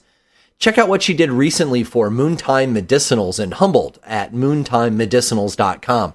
Kirsten and her team put together a whole brand package for them, built their website, and wrote their sales materials. No doubt this is a paid commercial spot, but that does not mean they bought my opinion. I've worked with Blunt Branding on 5 projects now for various of their clients, and every single time they have done more than they have promised and over-delivered on results. I love how they generate new revenue and focus on that as the goal instead of just making a pretty logo. Similarly, every single friend I have referred them to has come back to thank me, and that just does not happen every day. Grab a pen and paper because the website address is coming up. If you want someone to implement marketing programs that feed your bottom line, give Blunt Branding a call. They will share proven techniques to increase your audience and generate sales while using cutting-edge technology solutions in the background that make all of this easy, automatic, and trackable. Go to shapingfire.com/Blunt Branding to find out more. You can also click the link in our newsletter. Blunt Branding, marketing that makes you money. Welcome back. You are listening to Shaping Fire. I am your host, Shango Los, and my guest today is cannabis researcher Dr. Dominic Corva. So, Dominic, I've got another point I want to bring up about public health. And throughout the book, prisons come up again and again as an enforcement tool that is applied unevenly, both by, I guess it's more by locale, by race, and who the judge may be. Sometimes it's just the roll of the dice. The number of Americans who remain in prison, props up a for-profit prison system that is, of course, severely broken. And now we see the strange inequity of prisoners continuing to be held while white-collar entrepreneurs receive licenses to sell the same stuff. Not only does that strike most folks as wildly unfair, prison for nonviolent cannabis offenses continues to break up families and have extensive impacts on public health. So would you continue with an explanation of what you see happening now along the prison public health axis during this, difficult and rocky transition between prohibition and prohibition alongside licensed and taxed cannabis? Yeah, absolutely. There's a lot to say about that. And the first thing that I want to point out is that, for example, in Colorado, legalization came with new criminal penalties for people under the age of 21. And that this is often a knee-jerk part of legalization is to actually increase penalties, criminal penalties, for folks under the age of 21, which is, absolutely counterproductive. And so, that has to do with kind of like deciding an age at which cannabis is legal, which is also part of the entanglement of legalization and prohibition. Because, as far as I know, we will never be done with prohibition, criminal prohibition sanctions against people under the age of 21. So, perhaps these may get reduced to civil ones, but as long as we have basically decided that a legal consumer is only someone over the age of 21 or someone with a medical, authorization that's under 21, then we're going to have, a criminal justice system that tilts against the younger people in cannabis. Also, as we pointed out before, demographically, the legal licenses are going to, whiter, wealthier people, and they sometimes have an incentive to call for more enforcement, and that enforcement happens against black and brown people disproportionately. This is especially true in urban areas. So the phenomenon we call mass incarceration is a combination of federal and local, prison systems, basically, right? That sometimes have something to do with each other and sometimes not. In large urban cities like Los Angeles, New York, Chicago, in the 1990s and 2000s, what those cities chose to do in terms of policing and public safety was to do broken windows policing, what they called broken windows policing, which meant that basically the police had kind of a free hand to identify, the metaphoric broken windows, signs of disorder in any given community, and, come up with ways to, bring them into the criminal justice system. And of course, usually a broken window in a white community is a black person, right? There's a sign of disorder. So in urban areas in particular, that kind of policy combined with that kind of discretion really intensified the, bringing black and brown people, into the criminal justice system. This was also true in rural areas, but the disproportionality is very, very different. That black and brown people in rural areas definitely are disproportionately, when you look at the numbers, arrested for cannabis and other drug crimes, but it is drastically lower than in urban areas. At the same time, their arrest rates are often higher than urban areas per capita, which means that they are arresting a lot more white people as well, and women actually. Rural areas often have higher than state average arrests of women, and this is in particular, let me say, because the data that I'm thinking about is from California, and so let's make sure that I'm not trying to generalize. I think that's a research agenda for everywhere else as well, by the way. Mm-hmm. But we know this of California, and especially legacy-producing regions, which are the ones that I've been able to study the data for. So the other part of it is that a lot has been done in the last 10 to 20 years to actually reduce jail populations, local jail populations in big cities. That there's been basically reforms going on since the early 2000s that are, bail reform or other things that are helping a lot with that. But folks in federal prison, it's a population that's much more stable and much more long term, and part of this has to do with the power of prosecutors, especially federal prosecutors, that basically increase substantially relative to defense or judges. Actually, since given the Criminal Justice Acts, 1986, 1988, 1994. That basically created these draconian mandatory minimums, truth in sentencing, and all this tough on crime legislation that basically means that whatever it is you did, when you did it, is actually pretty important, because if you did it in 1988, you got 40 years to life or something for something that today would not get you 40 years to life. And this is true for every offense, not just cannabis. Cannabis is part of course, at the federal level, which means, we're talking about the federal prison system, part of prohibition. That means not just that cannabis is prohibited, but all these other drugs are also prohibited. And so cannabis is part of, this range of delinquencies, essentially, that the state has decided is worth, all this effort, time, and money to imprison people for and lock them up for. And so cannabis is kind of along for the ride with the other drugs. Whenever there's a moral panic about crack, cannabis also gets caught up in it. If it's about fentanyl, cannabis is going to get caught up in it, at least federally, right? It's, to prosecutors, it's a drug crime. It's a felony. It's not a cannabis felony. It's not a, some other kind of felony. So it's important, and this is actually the other part that I think in the introduction we really lay out, is don't forget that cannabis prohibition is absolutely part of drug prohibition. And that's an entanglement that is absolutely meta, because drug prohibition, takes cannabis along for the ride.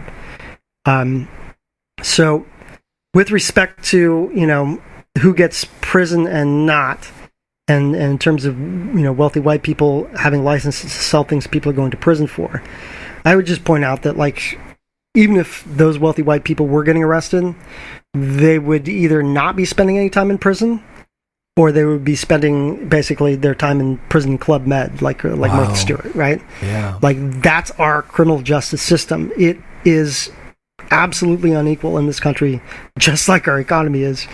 The privileges you have when you have a lot of capital have nothing to do with whether that's cannabis capital or whether it's oil capital or whether it's pharma capital, it's privilege. And so it's very important, I think, not to be like militantly particular about cannabis as an issue and the prison system. Actually, like, our prison system itself is just awful. Prosecutorial discretion has driven mass incarceration. No amount of legalizing discrete supply chains of cannabis are going to have a large impact on what's going on there. And sure, it's very important to advocate for people to get out of prison, but I think that a lot of people are really kind of myopically focused just on cannabis criminals and cannabis crimes, and actually it's all the other ones too. There are a lot of people who just are poorer and are people of color that are caught up and trapped in this prison system, whether or not it's about cannabis. So this is one of those things that I think, in terms of the promises and goals of legalization, has shifted. Like back in 2010, there was a lot of talk about ending mass incarceration because you're legalizing cannabis, which was always a great exaggeration. And I think in 2020, what you have is actually more of a let's put our money where our mouth is at this point, because back then it was just kind of a marketing ploy.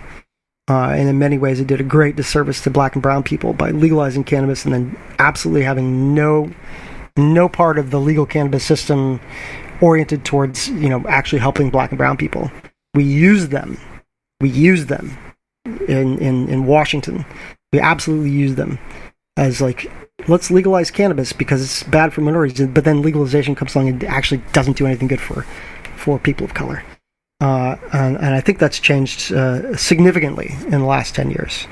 I think that the ACLU, who was probably the worst offender, is much more in tune now to the realities of the situation. Is no longer treating this like an advertisement for legalization. Right on. Well, thank you for that perspective, Dominic. You're always remixing my perspective, and I appreciate that. I've got two more questions left for our conversation, and each of them hits on different areas in the book. I see that Professor Evan Mills is back with an update of his groundbreaking research into electrical usage by indoor cultivators. His original paper kind of blew everybody away back, I don't know, what was it, 2013 or so? 2012, yeah. And it just floored everybody. The numbers he was quoting, that the electricity that was being used by indoor cultivation. And for a while there anyway, it looked like it was going to influence regulations and encourage preferred regulatory environment for outdoor, and that mostly went away as indoor interests lobbied back. But the press version of your new book that I got did not have the chapter from Professor Mills in it, and I think that I and probably a lot of other people who are familiar with that work, his early work, are curious to know what he has to say now. So since I haven't read the chapter, I don't know how to direct you on this question, but other than to say, what does Evan Mills say now? Oh, well, Evan has a lot to say about how this is playing out in the regulated landscape. So he's not just engaging with Arcata, California, and the electricity usage in houses. He's talking about a much bigger carbon footprint when you're talking about warehouses. And so what he really especially engages really very well with is how regulations that are supposed to be about, protecting the environment, because we're real worried about, as we should be, water, land use, impacts to wildlife. Absolutely, those are important things. And so we've got all these regulations, actually, the ones that are probably the most difficult for heritage farmers are these CEQA regulations. But at the same time, we're basically incentivizing carbon footprint intensive cultivation because we're making it so difficult to grow it outdoors and on ag land necessarily, along with other crops. So the perspective really is a bigger and broader structural perspective, really. He reviews information from like California and Colorado in particular. And what's interesting is obviously his paper had a big impact back then, and Arcata, raised its electricity tax rates, and everybody moved to McKinleyville, and just kept going.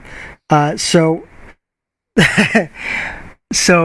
the issue though is that like what Evan wants to talk about now isn't unregulated cannabis impact necessarily at all. Like certainly he's concerned about that and very not in favor of indoor cannabis cultivation because of its carbon footprint.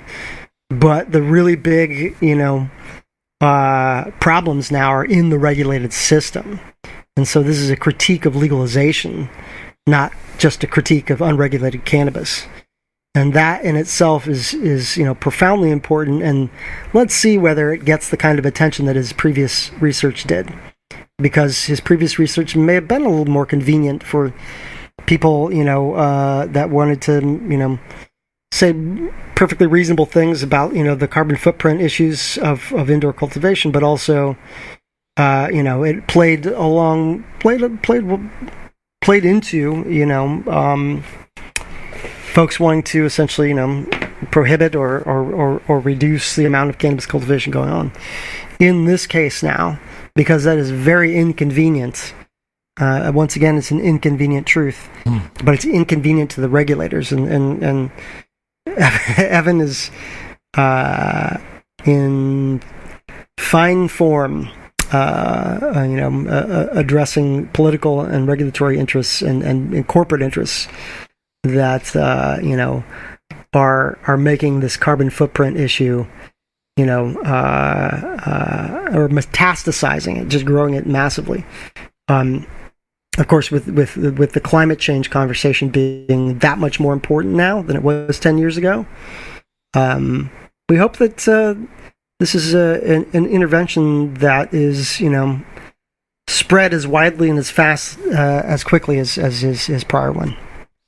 Right on. Well, I'm looking forward to reading it, and I am glad that Evan Mills is still in the mix and still looking into this topic. Let's finish off our discussion with the chapter by our mutual friend, Dr. Michelle Sexton. This chapter, too, I'm excited to read still because it wasn't in the press edition, but because Dr. Sexton and I have been discussing for years the nexus of institutional science and the good work done by citizen scientists. And it's fun because, like most of the topics that you cover here, it's a complex one, and she and I have both evolved our ideas, over our 10 years as friends and debating this topic.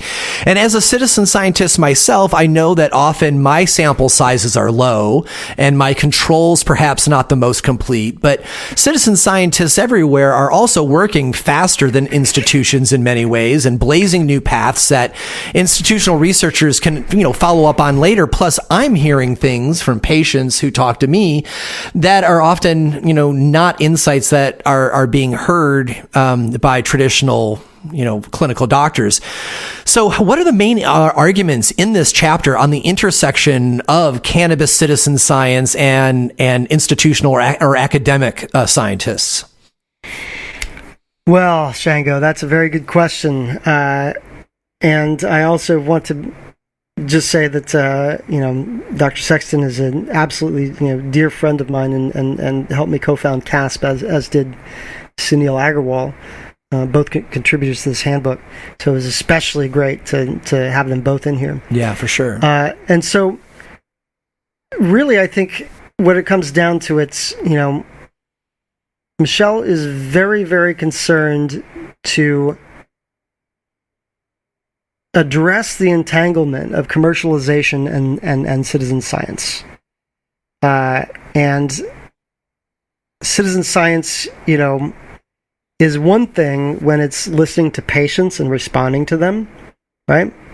And it's another thing when it's manufacturing claims in the service of selling, as much, CBD as distillate as you can. Oh. And so, these are kind of the divergent situations. Like, one is kind of the traditional herbal medicine citizen science that I think 10 years ago or 8 years ago, when you might have met her, she was at the forefront of, certainly.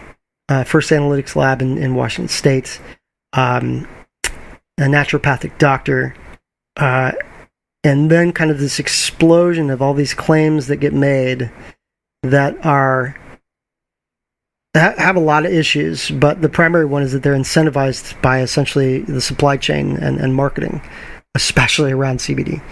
And so this can be problematic for several reasons. One is just like taking an anecdote and turning it into a law of nature, right? And saying that this will always help everyone just buy this CBD, that you can get at your gas station, right? And the Delta 8 and everything else that's now going to gas stations. So there are those claims made that are bastardizations of citizen science. And I think I'm doing her chapter service by clarifying this, that there are those claims that they come out of a tradition of healing and patient-centric clinical observational research in particular, that was not possible under conditions of prohibition, just prohibition, not just prohibition with legalization, right?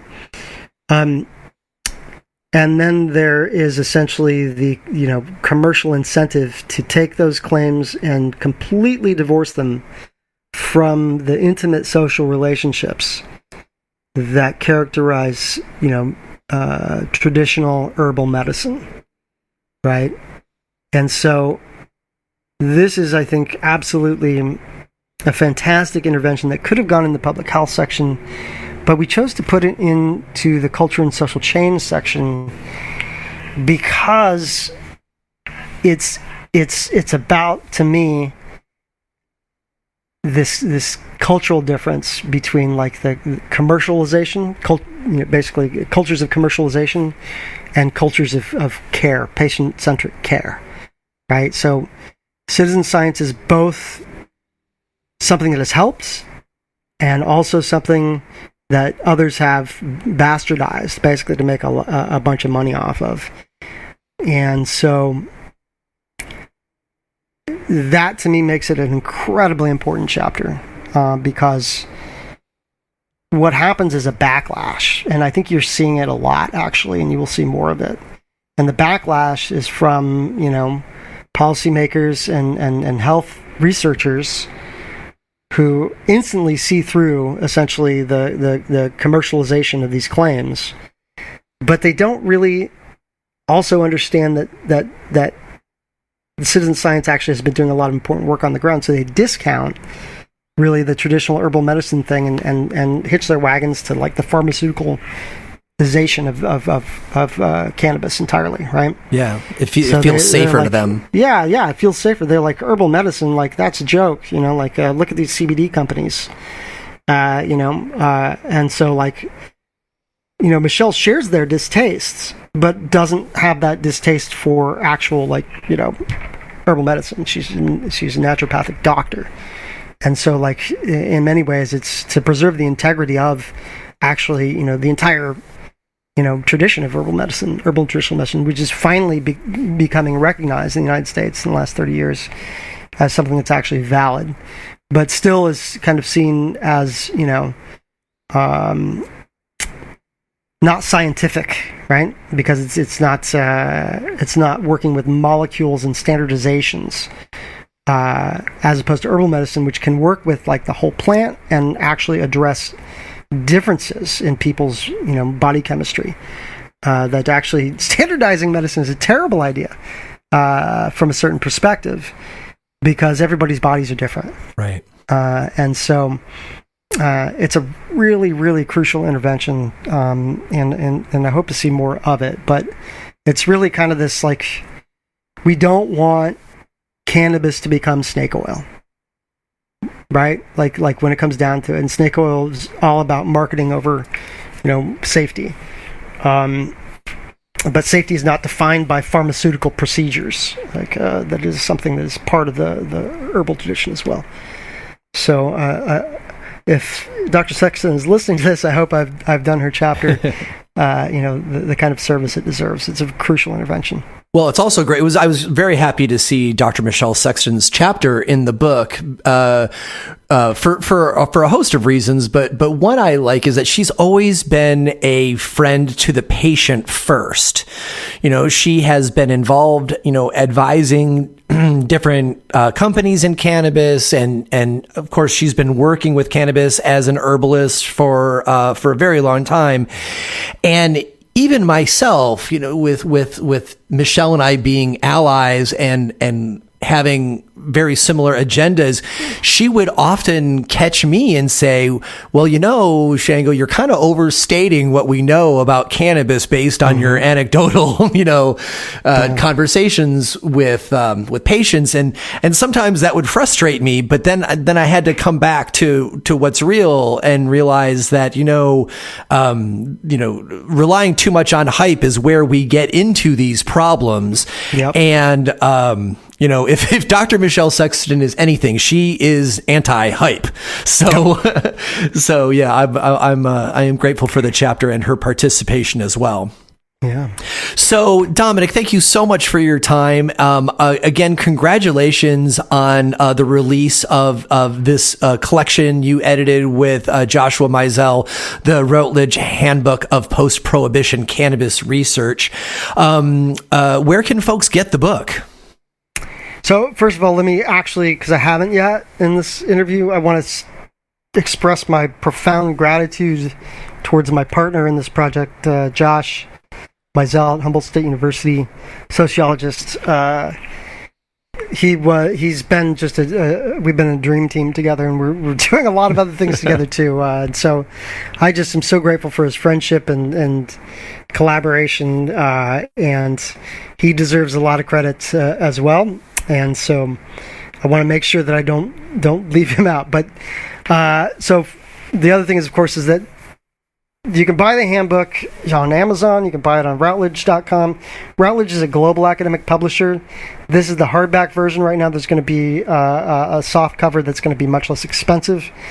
The book is, part of the Routledge Handbook series, which is sold to universities around the globe, basically. And so that's a price that is essentially reflecting the business model of Routledge, which is that universities are institutions, and they're going to pay more for books. And then there's also obviously an electronic document, which is also often very good for universities to get, because then their students can use it. This is the kind of handbook that is going to have a much wider appeal, though, and a bigger audience. And so I recognize that, and I want to make sure that folks don't feel like they're economically squeezed out because of the at 25% off $200 price of the hardcover.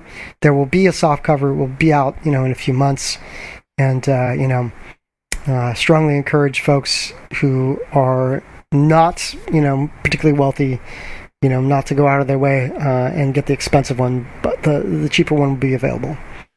Right on. Well, Dominic, thank you so much. Both I appreciate your friendship and our very long time working together. Every time you join us here on Shaping Fire or on my prior podcast, you always bring the truth, and I really appreciate that you don't let yourself get caught up in all the excitement and the hoo-ha, and you're always telling me, well, Shango, it's not as simple as that. We need to look at this in a more complex way. So I very much appreciate you. And thank you for joining us on Shaping Fire today. Thank you, Shango. I am absolutely proud of your program and listen to it regularly. And just it's been a pleasure and an honor knowing you. And look forward to a long and wonderful friendship. Right on. Thank you, brother. So if you want to find out more about Dominic Corva and his work, you can go to cannabisandsocialpolicy.org, which is the website for his nonprofit research group. Also, I can refer you all the way back. I didn't even have to write this in my notes. Episode 1 of Shaping Fire, all about cannabis policy transfer from state to state, essentially how it works that state policies in one state get transferred to another state for better or for worse. And of course, the book, whether or not you want to get the hardcover now or whether or not you want to wait and get the softcover electronic versions, there will be a link to that on Amazon on the page for this episode on shapingfire.com. You can find more episodes of the Shaping Fire podcast and subscribe to the show at shapingfire.com and wherever you get your podcasts. If you enjoyed the show, we'd really appreciate it if you would leave a positive review of the podcast wherever you download.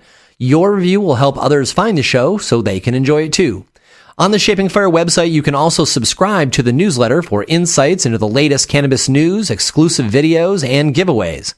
On the Shaping Fire website, you will also find transcripts of today's podcast as well. Be sure to follow on Instagram for all original content not found on the podcast. That's at Shaping Fire and at Shango Los on Instagram. Be sure to check out the Shaping Fire YouTube channel for exclusive interviews, farm tours, and cannabis lectures. Does your company want to reach our national audience of cannabis enthusiasts? Email hotspot@shapingfire.com to find out how. Thanks for listening to Shaping Fire. I've been your host, Shango Los.